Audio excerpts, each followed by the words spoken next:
Hello, everyone. How are you today? So today's topic is about on-page SEO. So to give you an example, you're a small business or a property manager, and you're kind of putting all this content out there, but you're discovering that you're not being found.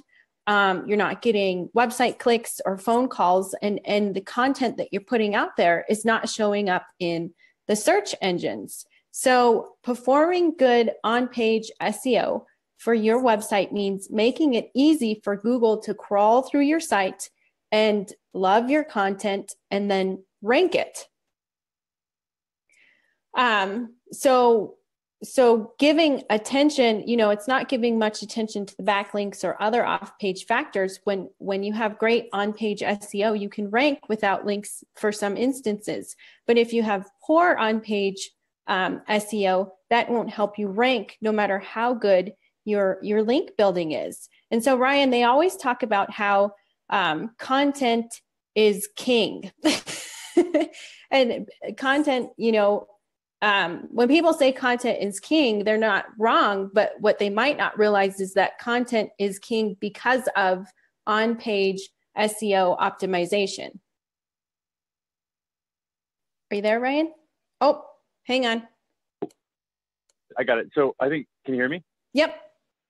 Okay. So content is king to the extent that it's valuable content. So, and to the extent that it's being found. Those are two different things. Okay. So I want to point out the fact that, content is king as long as it's A, valuable, and B, is as long as it's able to be found. And in order to make sure that it's able to be found, you've got to speak the language of Google, Bing, and Yahoo, the directories. Because if you do, and YouTube for that matter, if you're creating video content, which, there's a real opportunity to, and I want to point out the fact that if you really want to just kick it up a whole notch, what you want to do is combine the two, like we do. So we create videos like we're doing right now, and then we create a blog post out of the video. So we keyword optimize the video to the same keyword that we focus on for the blog.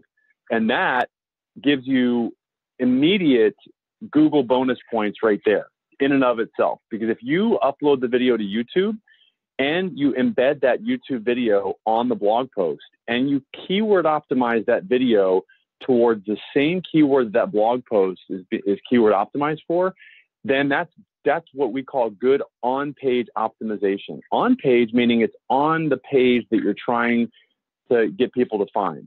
Off-page means all of the other stuff that you're doing that's not on the page. That would be like backlinks from other businesses to your business. That's going to help you rank better in Google. Okay. The more links that you have, it's like I always say, the analogy I use is like, Google is that big, that big trunk. The big Google My Business is like your tree. Okay. And the more roots that you have, those links being like roots in your root system for a tree, the more likely it is that tree is going to grow fuller and stronger and healthier and bear more fruit, which is ultimately leads and phone calls. That's the best analogy I can give you. So think of Google My Business as being that tree. And part of where on-page optimization fits in this is that tree, because what happens is when your website or your page that you're associating with your Google My Business page is ranking higher, then that's one of the top 5 factors for whether or not your Google My Business page on the maps is going to show up on the maps. Okay. Very, very important. That is probably as a small business and even a medium or large size business, probably the most important place that you can show up is on the maps. Because if you show up on the maps organically with your website below that, and then in the ad section, and you have a video all on the first page for your main keyword in your city, that's the quadfecta. That's like the ultimate. And so on-page optimization fits into this whole analogy that I use of the tree, in that basically if you don't do on-page optimization, you're not even going to really have, the tree is just not going to be healthy. Okay. So you want to make sure that on-page optimization is really done well, and you can do little things. And if you want more information about this, there's about 7 to 12 different factors that you want to make sure are in place for your blog in order to make sure that you're able to effectively do on-page optimization. And we'll give you those. If you want, you can connect with us at m.me/accelerate marketing. That's m.me/accelerate marketing. And by the way, like Crystal was saying, if you don't do this, you're going to spend a lot of time, a lot of effort, and you're just not going to get the results that you want in terms of phone calls. And it's just, you're not going to be found on Google. And you're also not going to be found on YouTube. And that's going to lead to you getting frustrated about even doing content marketing, and you're going to give up.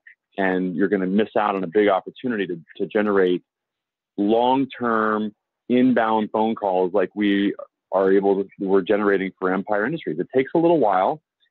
I always like to play the tortoise hare as opposed to the hare race, like the tortoise race. So it's like, it takes a little bit more time and effort, and it's a little bit slower and continual. But ultimately, when you get there, it's just like, you just continue to get those leads over and over and over again. And that's one of the greatest things about optimizing your blog, is that just like optimizing your videos, is that is the gift that keeps on giving. It just keeps on giving those leads and those inbound phone calls. So, and there's other tools that I would recommend, and that we can point you in the direction of what to use, that will help you really, especially if you've got a WordPress website, that will help you. Like, it's literally paint by numbers. It's like a stop sign. It tells you if the blog post is keyword optimized or not. It's a tool that we use, and we'll let you know what that is if you just contact us directly and just type in, I want to know the tool. Type in the comment. Let me know the tool that you use for WordPress, and also you can type in, let me know the 7, if you're not using WordPress, what are the 7 things I want to be aware of when I'm actually optimizing, my blog post. And I'll tell you a couple of them. Number one, you want to make sure that you know the keyword that you're targeting, and really just target 1 or 2 keywords, and then make sure that keyword is used in the title of the blog post, that it's used in the first paragraph, and then it's used about 2% of the overall number of words that you're typing, that you've used to create that blog post. Okay. And you also want to make sure that you use the keyword in the alt images and the alt tags for the images that you're creating, and also any embedded videos that you, like YouTube video as well. There's the other thing is you want to make sure that you put it in the category maybe that is that keyword as well. So those are some of the things that you can do. But there's a tool, like I said, that we use that will make your life a whole lot easier. So, and if you want any more answers to anything else, any other questions, again, just connect with us. We'll respond to you within 15 minutes right after this video, and then within 24 hours if it's any time within half an hour after this video. Yeah, thanks, Ryan.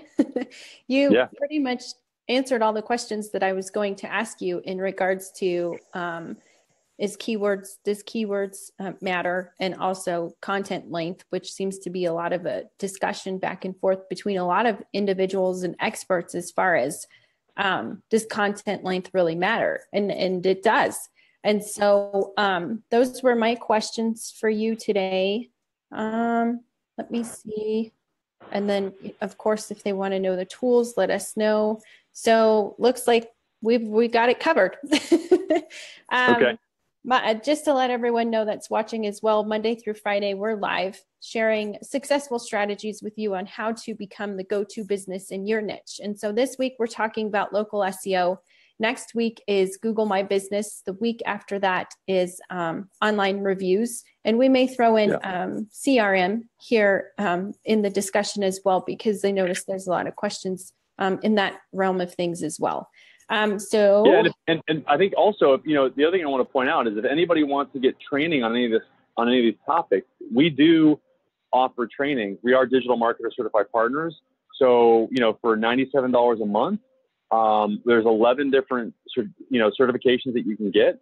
If you want to get a certification, it's $997 to get the certification and to get access to that content.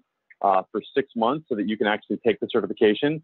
Or you can just pay monthly, $97 for as long as you want to get access to one of the certifications. And yeah, that's a really great way to go. If you're a small business owner, I would highly recommend. I mean, if you know, the best way to do this stuff is to really understand the vernacular, understand the language, and there's no faster way than to you know, take, like, for example, the customer value optimization certification. You know, I mean, it's just invaluable. I mean, to take that and understand that as a business owner, then you can start speaking the language of your marketing people and at least understand what they're saying, and set the trajectory for your company in terms of marketing based on solid, sound, foundational principles. And that's what I wish I would have had, you know, 10 years ago. So if you have any questions about, you know, the certifications, just type that in the comments below as well. And we'll answer those questions and point you in the right direction for that. So. Yes, I'm typing that in the comments below. So type in certification. Okay. And by the way, I think it's also important to let people know that we go live daily on Facebook, on our Facebook page. And, and eventually, you know, and we do actually post to this content to our YouTube channel. And yeah, I mean, so yeah, it's at 9 a.m. Pacific Standard Time. Awesome. Yep. Create a great rest of your day, everyone.